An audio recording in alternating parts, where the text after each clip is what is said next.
যখন ওই রাজপ্রাসাদে থাকা মানুষগুলোর দিকে তাকাই, তখন নিজেকে দেখে মনে হয় যেন আমাদের জীবনটা কত কষ্টের, যেন কত কষ্ট করে বেঁচে আছি আমরা।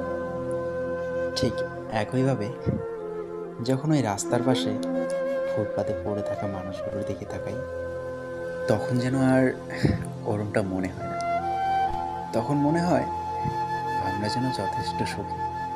আছে তো, মাথা গোজানোর মতো একটা ছোট্ট ঘর আছে, আছে একটা ছোট্ট গাড়ি। ৩ বেলা না হয় মাছ মাংস নাই বা জুটলো, ৩ বেলা খাবার তো জোটে। তাদের মতো করে না খেয়ে তো আর থাকতে হয় না। ওই মানুষগুলোর জীবনগুলো কত কষ্টের, তাই না? তাদের জীবনে বোধহয় ইচ্ছে, আশা কোনো কিছুই থাকে না। ওই ফুটপাতেই যেন তাদের সব কিছু। কিন্তু ওই রাজপ্রাসাদে থাকা মানুষগুলোকে দেখো, তাদের এত কিছু থাকার পরেও